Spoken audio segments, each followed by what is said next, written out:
Guys, welcome back to my YouTube channel BMS Gyan. आज हम बात करेंगे डिजीज़ ऑफ प्राणवायु स्रोतस के बारे में, जो कि हमारा रोग निदान पेपर सेकंड का पार्ट भी है।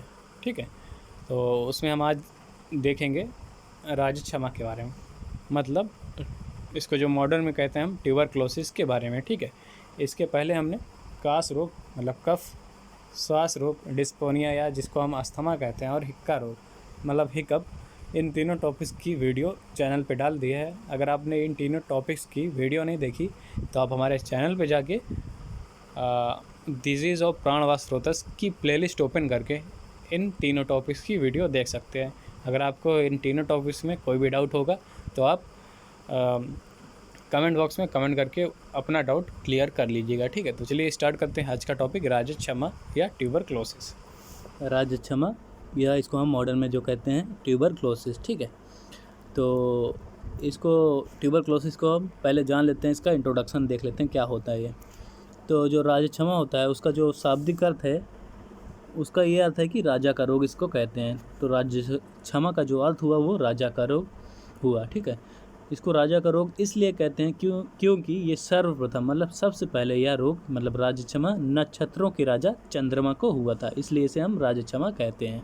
ठीक है, तो सबसे पहले इसे ये रोग राजा को होने के कारण इसे हम राजक्षमा कहते हैं। इस रोग को हम रोग राट तथा रोग समूह भी कहते हैं, क्योंकि इसके प्रत्येक लक्षण जो होते हैं वह एक सिम्टम्स जो होते हैं, इंडिविजुअल सिम्टम्स, वो एक रोग के समान गंभीर होता है। ठीक है, आचार्य सुश्रुत ने इसे दुर्विगेह दुष्चिकित्सीय महाव्याधि तथा महाबल कहा है, क्योंकि यह अनेक रोगों का अनुगामी तथा बहुत से रोगों का पुरोगामी होता है। ठीक है, आचार्य चरक ने निदान स्थान में इस व्याधि को शोष नाम से तथा चिकित्सा स्थान में इसका वर्णन राजक्षमा नाम से किया है। ठीक है, तो आचार्य चरक ने इसको निदान स्थान में शोष नाम से वर्णन किया है तथा चिकित्सा स्थान में इसको राजक्षमा नाम से वर्णन किया है। और इस व्याधि में मतलब राजक्षमा व्याधि में जो मुख्यतः जिस चीज़ का क्षय होता है वो ओज का क्षय होता है। ठीक है, तो इसमें मुख्यतः ओज का क्षय मिलता है। ठीक है, तो सबसे अब देखते हैं हम निरुक्ति या व्युत्पत्ति। तो इसके लिए श्लोक दिया गया है, छोटा सा कोटेशन दिया गया है कि शोष्यति इति शोषः, दूसरा है क्षीयते अनेन इति क्षय, अर्थात जो शरीर का शोषण करता है उसे हम शोष कहते हैं। दूसरा है जिसके द्वारा क्षीणता उत्पन्न हो उसे क्षय रोग कहते हैं, क्षीयते अनेन इति क्षय। ठीक है, तो ये दो निरुक्ति आपको ध्यान में रखना है, श्लोक भी ध्यान में रखना है इसका, शोष्यति इति शोषः क्षीयते अनेन इति क्षय। ठीक है, जो शरीर का शोषण करता है उसे शोष कहते हैं, और जिसके द्वारा क्षीणता उत्पन्न होती है उसे क्षय रोग करते हैं। तो प्रमुख संदर्भ ग्रंथ में हम देखते हैं कौन कौन से ग्रंथ में राजक्षमा का वर्णन है। तो चरक संहिता निदान स्थान अध्याय 6 में वर्णन मिलता है इसका, चरक संहिता चिकित्सा स्थान अध्याय 8 में, सुश्रुत संहिता उत्तर तंत्र में अध्याय 41 में, अष्टांग हृदय निदान स्थान अध्याय 5 में, अष्टांग हृदय चिकित्सा स्थान अध्याय 5 में, माधव निदान प्रथम खंड अध्याय 10 में ये मतलब राजक्षमा का वर्णन मिलता है। तो वहाँ से आपको इन सारे ग्रंथों से आपको राजक्षमा की डिटेल मिल जाएगी। अगर आपको रेफरेंस देखना है तो वहाँ से आप देख सकते हैं। ठीक है, तो अब देखते हैं हम राजक्षमा के पर्याय या साइनोनिम्स ऑफ ट्यूबरक्लोसिस। तो शास्त्रों में राजक्षमा के निम्न पर्याय मिलते हैं, जिसमें कि पहला है शोष मतलब रस आदि धातुओं का शोषण करने के कारण इसे हम शोष कहते हैं। ठीक है, तो शोष नाम इसलिए इसको पड़ा कि ये रस आदि धातुओं का शोषण करता है, मतलब राजक्षमा में रस आदि धातुओं का शोषण होता है। रोग राट, राजा का रोग होने के कारण इसे रोग राट कहते हैं। ठीक है, ज्वर, इसका विशिष्ट लक्षण या प्रभाव ज्वर होने के कारण इसे ज्वर भी कहते हैं। इसका जो विशिष्ट लक्षण है, जो मेन लक्षण है या स्पेसिफिक सिम्टम है या इफेक्ट है, वो ज्वर है, फीवर है, इसलिए इसे हम ज्वर भी कहते हैं। चौथा है क्षय, शरीर का क्षय तथा ओज क्षय होने के कारण इस व्याधि को हम क्षय कहते हैं। ठीक है, क्षय रोग भी कहते हैं इस व्याधि को। राजक्षमा, रोगों का राजा होने के कारण अर्थात सभी व्याधियों से अधिक कष्टकारी होने के कारण इसे राजक्षमा कहते हैं। ठीक है, तो जितने भी रोग होते हैं, व्याधि होती हैं, उनमें राजक्षमा जो होता है वो रोगों का राजा कहलाता है। छठवां है दुख। इस व्याधि से ग्रसित व्यक्ति को अत्यधिक कष्ट देने के कारण इस व्याधि को हम दुख संज्ञा देते हैं। ठीक है, तो इस व्याधि से जो व्यक्ति या जो रोगी ग्रसित होता है उसको राजक्षमा से अत्यधिक कष्ट होने से दुख मिलता है, इसे इसलिए हम इसको दुख भी कहते हैं। ठीक है, सातवां है तपेदिक। तपेदिक यहाँ ज्वर के लिए है, तापमान का बढ़ना, शरीर का कंजप्शन। क्षय रोग में कंजम्पशन ज़्यादा होता है क्योंकि शरीर का क्षय होता है तो भूख ज़्यादा लगती है और हम खाते रहते हैं तभी हमारे शरीर का क्षय होते जाता है। पल्मोनरी ट्यूबरक्लोसिस भी कहते हैं इसमें, क्योंकि इसमें मेनली जो इफेक्ट होता है वो लंग्स इफेक्ट होता है। ठीक है, अब हम देखते हैं निदान। ऐसे कौन कौन से निदान हैं या ऐसे कौन कौन से कारण हैं या आहार विहार हैं जिससे का सेवन करने से या आचरण करने से राजक्षमा रोग की उत्पत्ति होती है। तो शास्त्रों में राजक्षमा के मुख्यतः 4 निदान वर्णित हैं। ठीक है, जो राजक्षमा के विपकृष्ट निदान है। विपकृष्ट निदान का मतलब होता है दूरवर्ती निदान, मतलब जो रोग से सीधा संबंध नहीं रखते हैं। अगर आपको विपकृष्ट निदान, सन्निकृष्ट निदान के बारे में अधिक और पढ़ना है तो आप हमारे चैनल पे जाके निदान पंचक विज्ञान की प्लेलिस्ट ओपन करके वहाँ पे सन्निकृष्ट निदान, विपकृष्ट निदान अथवा इसके अलावा भी बहुत सारे टॉपिक्स कंप्लीट किए गए हैं निदान पंचक विज्ञान में। वहाँ पे आप इन दोनों टॉपिक्स मतलब विपकृष्ट निदान और सन्निकृष्ट निदान जाके समझ सकते हैं। ठीक, तो चलिए इसमें आते हैं। तो जो शास्त्रों में जो राजक्षमा के मुख्यतः निम्न 4 निदान वर्णित जो है, जो राजक्षमा के विपकृष्ट निदान है, मतलब जो राजक्षमा से सीधा संबंध नहीं रखते या राजक्षमा रोग से सीधा प्रभाव नहीं डालते, जिसमें पहला है वेग धारण, क्षय, साहस और विस्मासन। ठीक है, तो ये विपकृष्ट निदान हो गए। सन्निकृष्ट निदानों में कास आता है, वातश्लेष्मिक ज्वर, मधुमेह, प्रसूति रोग, प्रतिसाय, शारीरिक क्रिस्ता आदि हैं। तो सन्निकृष्ट निदान का मतलब होता है जो समीपवर्ती निदान हो, मतलब जो रोगों से मतलब सीधा संबंध रखते हैं। जो राजक्षमा यहाँ पे रोग है इसमें जो सन्निकृष्ट निदान बताए गए हैं ये सारे निदान राजक्षमा रोग से सीधा संबंध रखते हैं, जिसमें कास, वातश्लेष्मिक ज्वर, मधुमेह, प्रसूति रोग, प्रतिसाय, शारीरिक क्रिस्ता आदि हैं। सहायक निदान, ऐसे सहायक निदान जो राजक्षमा को बढ़ाने या राजक्षमा को और जीर्ण बनाने में हेल्पफुल होते हैं, वो कौन कौन से हैं? तो अति मैथुन, अप्राकृतिक मैथुन, बाल विवाह, प्रसव के समय संक्रमण, धूम्रपान। तो ये सारे निदान बताए गए हैं, जिसमें पहला पढ़ा हमने विपकृष्ट निदान, जिसमें वेग धारण, क्षय, साहस, विस्मासन आया। सन्निकृष्ट निदान में कास, वातश्लेष्मिक ज्वर, मधुमेह, प्रसूति रोग, प्रतिसाय, शारीरिक क्रिस्ता। सहायक निदान में आया अति मैथुन, प्राकृतिक मैथुन, बाल विवाह, प्रसव के समान संक्रमण, धूम्रपान आदि। ये सब निदान बताए गए हैं राजक्षमा के। ठीक है, अब हम देखते हैं समान संप्राप्ति। ठीक है, तो कैसे होता है, क्या प्रोसेस है, कौन कौन से प्रोसेस हो के ये डिजीज़ उत्पन्न होती है वो देखते हैं। तो उपरोक्त निदानों का अत्यधिक सेवन करने से विषम अग्नि उत्पन्न हो जाती है जी। ठीक है, तो ये अभी हमने निदान पढ़ा, तो इन निदानों का अत्यधिक सेवन करने से विषम अग्नि की उत्पत्ति हो जाती है।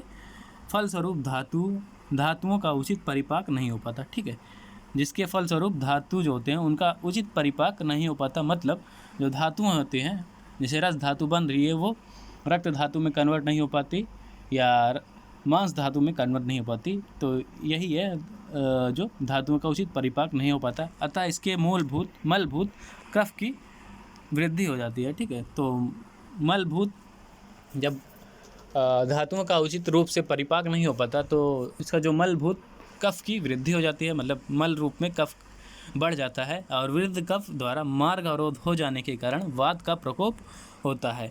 ठीक है, और जो वृद्ध कफ, बढ़ा हुआ कफ जो होता है वो बहुत सारे मार्गों का, जैसे वायु का मार्ग रोक लिया, मतलब अवरोध कर दिया, तो वायु का जो वात का प्रकोप हो जाता है, वात बढ़ जाता है। फलस्वरूप धातुओं का क्षय प्रारंभ हो जाता है, जिससे धातुओं का क्षय प्रारंभ हो जाता है, अतः याचमा रोग की उत्पत्ति होती है। आचार्य सुश्रुत ने इसे औपसर्गिक रोग माना है। ठीक है, तो जब हम निदान का अत्यधिक सेवन करते हैं, ठीक है, जब हम निदान का अत्यधिक सेवन करते हैं उसके फलस्वरूप विषम अग्नि उत्पन्न होती है। ठीक है, विषम अग्नि उत्पन्न होने के बाद धातुओं का उचित परिपाक नहीं हो पाता, जिससे मलभूत कफ की उत्पत्ति होती है।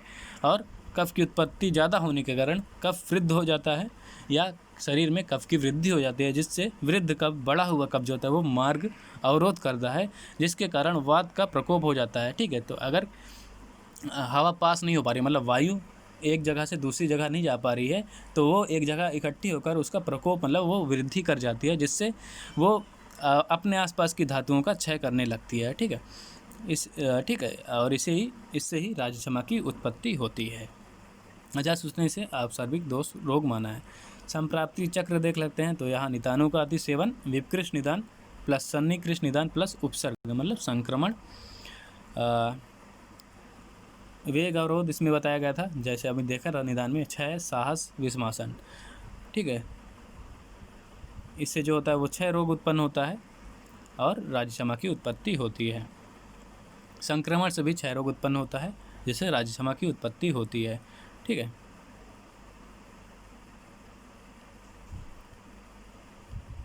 अब हम देखते हैं निदान अनुसार विशिष्ट संप्राप्ति, वेग अवरोध जन्य याक्षमा की संप्राप्ति। ठीक है, तो जब हम वेग का अवरोध करते हैं उससे जो याक्षमा की उत्पत्ति होती है उसकी क्या संप्राप्ति है। जब कोई व्यक्ति लज्जावश या घृणावश या अथवा भयवश अधारणी वेगों, मुख्यतः जिसमें मूत्र पुरीष के वेग को धारण कर लेता है, तब वात कुपित होकर पित्त तथा कफ को उभारती हुई शरीर में ऊर्ध्व अधा तरह तिर्यक प्रदेश में गमन करते हुए याक्षमा रोग को उत्पन्न करती है। ठीक है, तो वेग अवरोध जन्य में यह बताया गया है कि जब कोई व्यक्ति लज्जावश या घृणावश या भयवश अधारणी वेगों को धारण करता है, जिसमें मुख्यतः आते हैं वात, मूत्र, पुरीष, ये 3 वेग आते हैं। जैसे वात का वेग धारण करने से अपान वायु, मेनली अपान वायु का वेग धारण करने से, मूत्र का वेग धारण करने से और पुरीष का वेग धारण करने से जो वात जो होती है वो कुपित हो जाती है, मतलब प्रकोपित हो जाती है। और वात के प्रकोपित होने के कारण वात जो होती है वो पित्त तथा कफ को उभार देती है, मतलब उनको अपनी जगह पे से हटा देती है और शरीर के में ऊर्ध्व, अधा और तिर्यक प्रदेश में गमन करती है। ठीक है, तो शरीर में चारों तरफ गमन करने लगती है, जिससे याक्षमा रोग की उत्पत्ति होती है। तो सिंपल सा वेग अवरोध जन्म में है कि जब कोई व्यक्ति वेग का अवरोध करता है, वे अधारणी वेगों को धारण करता है, तो वात प्रकोपित हो जाती है और वात प्रकोपित होकर वात और पित्त और कफ को उभार देती है और खुद स्वयं ऊर्ध्व, अधा और तिर्यक प्रदेश में गमन करती है, जिसके कारण याक्षमा रोग की उत्पत्ति होती है। अब हम देखते हैं संप्राप्ति चक्र।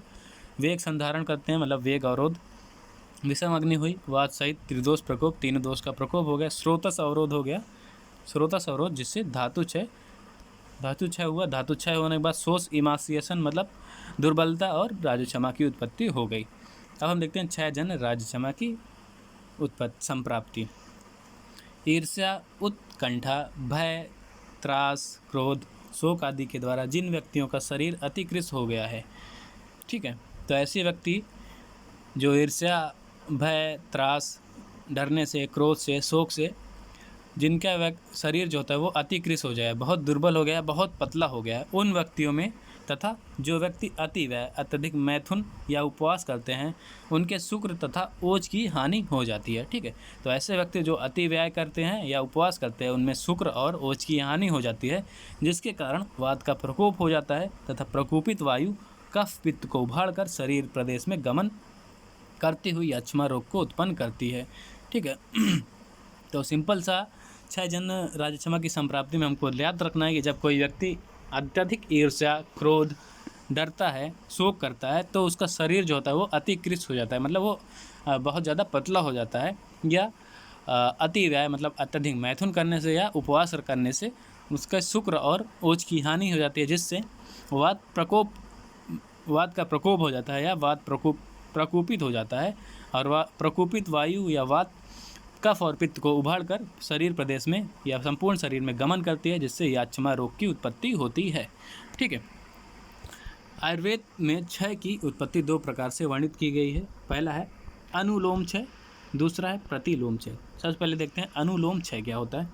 उपरोक्त कारणों से रस के क्षय होने से, अन्य धातुओं का पोषण नहीं होने से उत्तरोत्तर धातु क्षय होता रहता है, जिससे अनुलोम क्षयजन राजमा की उत्पत्ति होती है।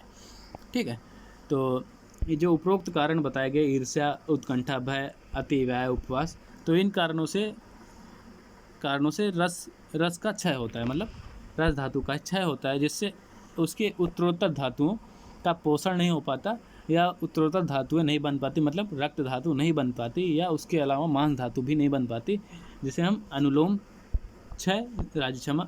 क्षयजन राजमा रोग कहते हैं। और इसी के कारण अनुलोम क्षयजन राजमा रोग की उत्पत्ति होती है। प्रतिलोम क्षय, शुक्र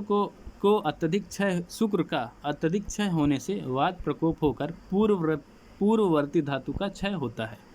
प्रतिलोम क्रम से धातु नाश होने के कारण इस प्रकार से उत्पन्न क्षय रोग प्रतिलोम क्षय कहा जाता है। ठीक है, तो जब हमारा जो लास्ट धातु है, 7वीं धातु जो बताई गई है, शुक्र धातु है, उसका अत्यधिक क्षय, बहुत ज़्यादा क्षय होने के कारण, जब हम अति व्यय मतलब अत्यधिक मैथुन करते हैं, तो उसका बहुत ज़्यादा क्षय होने के कारण वात जो होता है वो प्रकोपित होकर पूर्ववर्ती धातुओं का क्षय करता है। मतलब पूर्ववर्ती धातुओं मतलब इसके पहले की धातुएं, जैसे मज्जा, अस्थि, ये सारी धातुएं, इन धातुओं का वात जो होता है वो क्षय करता है। और प्रतिलोम क्रम से मतलब डिसेंडिंग ऑर्डर से, मतलब पिछले क्रम में जाते हुए, मतलब पीछे की धातुओं का नाश करते हुए वायु क्षय रोग उत्पन्न करता है, इसलिए इसे हम प्रतिलोम क्षयजन राजक्षमा कहते हैं। ठीक है, इसका हम संप्राप्ति चक्र देख लेते हैं। ईर्ष्या, भय, त्रास आदि निदान सेवन या अति व्यय, ये अति व्यय इसमें का है प्रतिलोम का, और ये है अनुलोम का, प्रतिलोम और अनुलोम क्षय। तो ईर्ष्या, भय, त्रास, निदान के सेवन से कफ प्रधान दोष प्रकोप, जिसे स्रोतस अवरोध, रस आदि धातुओं का उचित पोषण नहीं होना, और अनुलोम क्रम से धातुओं क्षय, मतलब रस के बाद रक्त, रक्त के बाद मांस, ऐसे अनुलोम क्रम मतलब असेंडिंग ऑर्डर में धातुओं का क्षय होता है। फिर सर्व धातु क्षय, और इसके बाद शोष मतलब दुर्बलता या इमासिएशन मतलब अतिकृष्टता उत्पन्न हो जाती है, और राजक्षमा की उत्पत्ति हो जाती है। अब हम देखते हैं प्रतिलोम क्षय में, तो अति व्यय करने से शुक्र धातु का क्षय हो जाता है, जिससे वात प्रधान दोष प्रकोप हो जाते हैं, और प्रतिलोम क्रम से धातु का क्षय होने लगता है, मतलब शुक्र के पहले जो धातु बनी थी उसका क्षय होता है, मतलब मज्जा का, फिर उसके बाद अस्थि का, ऐसे, फिर उसके बाद सर्व धातु, सभी धातुओं का क्षय होता है एक एक करके, और शोष इमैसिएशन मतलब अति दुर्बलता और राजक्षमा की उत्पत्ति होती है। तीसरा है साहसजन राजक्षमा की संप्राप्ति। साहसजन राजक्षमा की संप्राप्ति में देखते हैं क्या है कि अधिक शक्तिशाली पुरुष से युद्ध करने से, उच्च स्वर से चिरकाल तथा अध्ययन करने से, अति भार वाहन, अति मार्ग गमन आदि से मनुष्य का उरा प्रदेश क्षत हो जाता है, तथा वात प्रकोपित होकर कफ पित्त को उभार कर शरीर प्रदेश में गमन करती है तथा याक्षमा रोग की उत्पत्ति करती है। ठीक है, जब हम अधिक शक्तिशाली पुरुष से युद्ध करते हैं, मतलब उसे व्यायाम करते हैं या उससे लड़ते हैं, और उच्च स्वर में लंबे समय के लिए अध्ययन करते हैं या पढ़ते हैं, अति भार वाहन बहुत ज़्यादा भार या बोझा होते हैं, अति मार्गम बहुत ज़्यादा रास्ता चलते हैं। ठीक है, तो इससे जो होता है मनुष्य का जो उरा प्रदेश होता है, चेस्ट रीजन जो होता है, वहाँ पे क्षत हो जाता है। ठीक है, जिससे वात जो होती है वो प्रकोपित होकर कफ पित्त को उभार कर, ठीक है, तो वात प्रकोपित होकर वो कफ और पित्त को उभार कर शरीर में चारों ओर या संपूर्ण शरीर में गमन करती है, जिसके कारण राजक्षमा रोग की उत्पत्ति होती है। तो ये है साहसजन राजक्षमा की संप्राप्ति। सिंपल सा है कि जब हम अधिक शक्तिशाली पुरुष से युद्ध करते हैं, उच्च स्वर मतलब तेज आवाज़ में लंबे समय के लिए पढ़ते हैं, बहुत ज़्यादा भार ढोते हैं या बहुत ज़्यादा रास्ता चलते हैं, तो उससे वात जो होता है वो प्रकोपित होकर कफ और पित्त को उभाड़ कर संपूर्ण शरीर में गमन करते हैं, जिससे याक्षमा रोग की उत्पत्ति होती है या साहसजन राजक्षमा की उत्पत्ति होती है। इसका संप्राप्ति चक्र है कि अति साहस, जिससे फुफ्फुस में क्षत होता है, और इसी को हम उराक्षत बोलते हैं, और वात का प्रकोप होता है इसके कारण, फुफ्फुस मतलब लंग्स में क्षत होना, और वात का प्रकोप होता है या मतलब वात जो होता है वो प्रकोपित हो जाती है, और प्रकोपित वात कफ और पित्त को उभारती है, जिससे स्रोतस अवरोध, फिर शोष और राजक्षमा की उत्पत्ति होती है। विषम आसंजन या क्षमा की संप्राप्ति में देखते हैं क्या है। अनेक प्रकार के अन्न पानों को विषम रूप से सेवन करने वाले व्यक्तियों के शरीर में कुपित त्रिदोष भयंकर रोगों को उत्पन्न करते हैं। ठीक है, विषम रूप से आहार का सेवन करने से विषम हुए त्रिदोष रक्त वाहिनी आदि स्रोतों का अवरोध कर राजक्षमा रोग का उत्पन्न करते हैं। ठीक है, तो जब व्यक्ति जो होता है वो अन्नपान मतलब आहार का विषम रूप से सेवन करता है, ठीक है, जैसा बताया गया है शास्त्रों में उस प्रकार सेवन ना करके विषम रूप में कभी ज़्यादा कभी कम, ठीक है, तो ऐसा सेवन करता है तो उसके शरीर में जो त्रिदोष हो जाता है, त्रिदोष जो होता है मतलब वात दोष, पित्त दोष और कफ दोष, वो प्रकोपित होकर भयंकर रोग को उत्पन्न करता है। ठीक है, और त्रिदोष प्रकोपित होकर रक्त वाहिनी आदि स्रोतों का अवरोध कर याक्षमा रोग की उत्पत्ति करते हैं। ठीक है, तो सिंपल सा बताया गया है कि विषम आसंजन में जब व्यक्ति जो होता है वो विषम आहार विहार करता है तो उसका जो त्रिदोष होता है वो प्रकोपित होकर रक्त वाहिनी आदि स्रोतों को अवरोध उत्पन्न करता है, मतलब बाधा उत्पन्न करता है या रुकावट उत्पन्न करता है, जिससे याक्षमा रोग की उत्पत्ति होती है। इसका हम देख लेते हैं संप्राप्ति चक्र। विषम आसन मतलब विविध अन्नपानों का विषम रूप से सेवन, बहुत सारे ऐसे आहारों का विषम रूप से सेवन करना, मतलब बहुत ज़्यादा खा लेना या बहुत कम खाना, जिसके कारण त्रिदोष का प्रकोप हो जाता है और फिर स्रोतस में अवरोध, रस आदि धातुओं का उचित रूप से पोषण नहीं हो पाता और धातु क्षय और फिर राजक्षमा की उत्पत्ति होती है। साहस तथा क्षय से प्रत्यक्षता धातु क्षय होता है तथा वेग धारणा एवं विश्वासन से स्रोतो अवरोध पूर्वक धातु क्षय होता है। उपरोक्त निदानों से व्याधि क्षमता मतलब इम्यूनिटी का ह्रास होता है तथा साथ में उपसर्ग होने पर राजक्षमा रोग उत्पन्न हो जाता है। तो जो साहस जन राजक्षमा है और क्षय जन राजक्षमा है उसमें धातु क्षय होता है। ठीक है, और जो वेग धारण और विश्वासन जन राजक्षमा है उसमें स्रोतस अवरोध होता है, जिसके कारण धातु क्षय होता है। ठीक है, तो इन सारे निदानों के से व्याधि क्षमता मतलब इम्यूनिटी ह्रास होती है, मतलब इम्यूनिटी कम हो जाती है और इसी के साथ राजक्षमा की उत्पत्ति हो जाती है। ठीक है, अब हम देखते हैं संप्राप्ति घटक। तो ऐसे कौन कौन से फैक्टर्स हैं या घटक जो राजक्षमा की उत्पत्ति में सहायक हैं या उसमें आते हैं। तो दोष कौन कौन से दोष आते हैं राजक्षमा में जो दूषित होते हैं वो वात तथा कफ प्रधान त्रिदोष। तो मेनली जो वात और कफ है कफ प्रधान होते हैं, बाकी पित्त भी होता है इसमें। सर्व त्रिदोषो जा याक्षमा दोषाणाम तु बलाबलम अबलम। दोष जो होते हैं समझ धातुएं, इसमें दोष जो होते हैं वो समझ धातुएं मतलब 7 धातुएं जो होती हैं वो दूषित हो जाती हैं। स्रोतस कौन कौन सी इंक्लूडेड है इसमें, प्राणवाह, रसवाह और रक्तवाह तथा समस्त त्रिदोष। अधिष्ठान कहाँ पे अधिष्ठान होता है, कहाँ पे आश्रित होता है, पूरा प्रदेश तथा संपूर्ण शरीर में। पूरा प्रदेश में मेनली, बाकी संपूर्ण शरीर में भी आश्रित हो सकता है। स्रोतो दृष्टि में संग या स्रोतो दृष्टि किस प्रकार होती है, उसमें संग हो जाता है मतलब अवरोध उत्पन्न हो जाता है। स्वभाव दारुण होता है और चिरकारी होता है मतलब लंबे समय के लिए होता है, और कष्टकारी, दारुण मतलब कष्टकारी होता है। अग्नि दृष्टि अग्नि मंद के कारण साधता असाधता मतलब कृच्छ साध होता है। आसे आम पक्वासयोत् मतलब आम आशय और पक्वाशय में स्थित होता है। ठीक है, में आश्रित होता है। तो ये हो गया हमारा संप्राप्ति घटक। अब हम नेक्स्ट वीडियो में देखेंगे राजक्षमा के भेद और उनके लक्षण। ठीक है, तो तब तक बने रहिए हमारे चैनल के साथ। लाइक कमेंट और सब्सक्राइब करना मत भूलिएगा। कोई भी डाउट हो तो आप हमें अपना क्वेश्चन कमेंट बॉक्स में पूछ सकते हैं। मिलते हैं नेक्स्ट वीडियो में राजक्षमा के भेद लेके। तब तक के लिए धन्यवाद।